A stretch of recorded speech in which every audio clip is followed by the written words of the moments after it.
My name's Gary Mortimer, and I'm the editor of sUAS News. I'm an accidental journalist. I come from an aviation background. For 34 years, I've had some or other form of license, even though I'm only 22. And I bumped into the RPAS industry, basically. Okay, let's just try it. Which one do I click? That one. That one's next to you. Let's give it a go. Okay, yesterday, today, and tomorrow.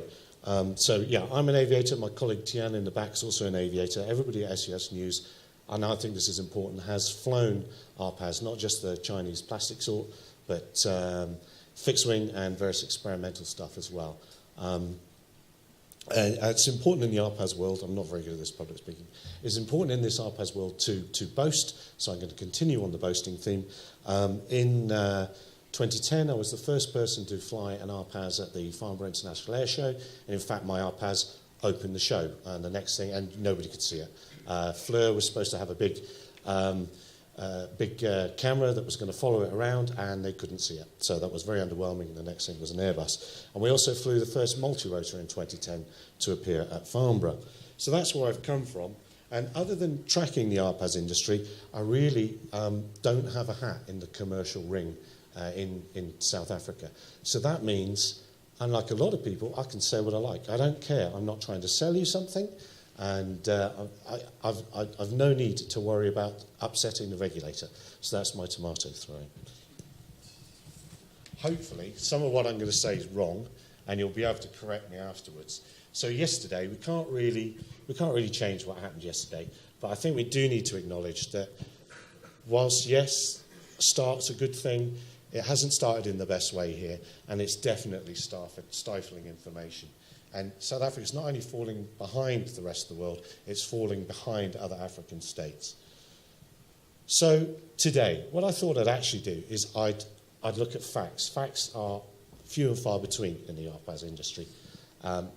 Numbers are made up. The most famous numbers that are made up are the AUVSI AG stats. All they did for that big ag's going to grow and grow and grow, and pun intended there. All they did was take data from Japan based on what they were doing in small plots and times it by America. It's absolute nonsense, and it continues to be absolute nonsense.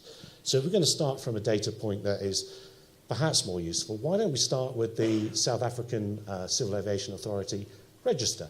How many aircraft are out there and registered in South Africa? Now, of course, this can be wrong. It can be wrong for several reasons. I can add it up wrong, and I know from looking at this already, one of the companies that has aircraft in this register is no longer operating. But it's close enough, and it's better than the thumb suck. So there are, as of the 11th of April, there were 741 Zulu Tango licensed airframes in South Africa. And there were 25 ROCs. So all things being equal, that's about 30 each, I reckon. But the reality is, those 25 ROC holders have 300 aircraft. It's about 12 each. Well, is it really? No, it's not. Of those ROCs that are out there, 8 of them have 211 of the aircraft. So 8 operators have 211 aircraft.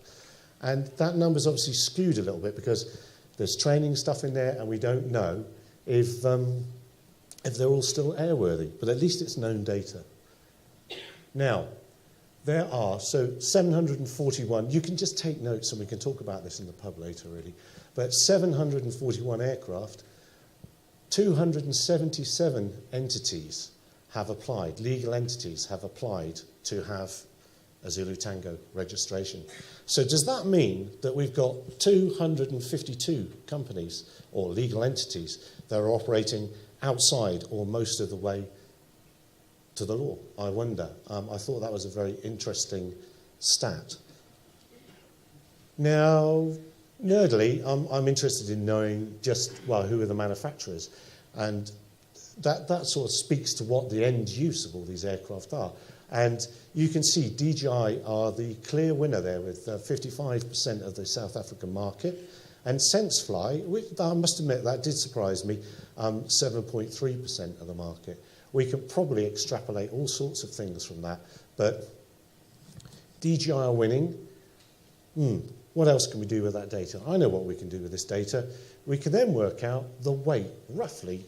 Now, this isn't going to be entirely accurate because some of the airframes are completely I'll go back, in the odds and sods category there. People have made stuff up themselves and there's really no description of what on earth they are. So I've ignored the ones in the odds and sods category. So it's very likely that there's more than 54% of the aircraft that have got a Zulu Tango registration in South Africa are sub 2 kilos.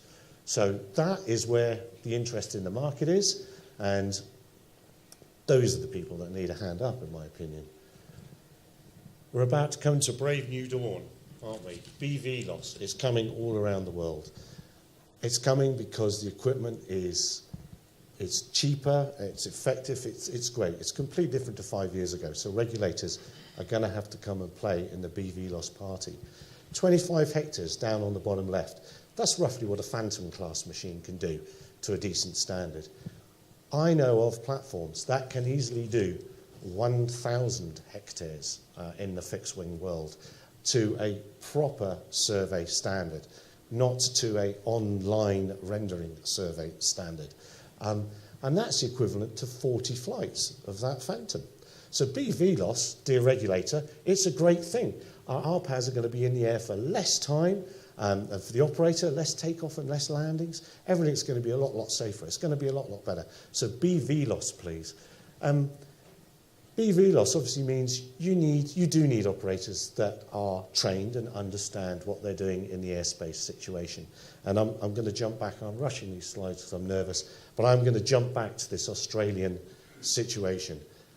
I firmly believe that we need to relax the regulations sub 2 kilo, as I alluded to earlier, in order to bring the industry up from the bottom, get people out there flying, see if their ideas work for them, and if they stay in business, then they can move up into the BV loss situation and keep going. All that said, and it's something that we can perhaps debate in the questions, I don't think the RPL, as a qualification anywhere in the world, has got more than 10 years of life in it. Everything, all the major inspection companies are moving to drones in a box, completely autonomous inspection, hit the button, away it goes.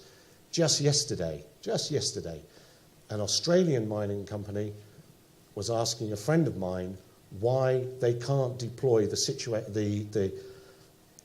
what they use in Australia. They do exactly that. They have an APM-powered quad on a box. Well, it's not in a box. Someone puts it on a table at the mine.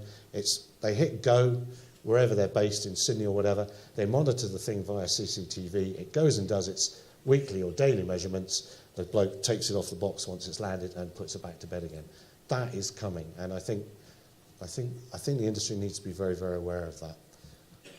I think by not opening up the industry at the lower end, the authorities are a little bit guilty of forcing an unsafe situation.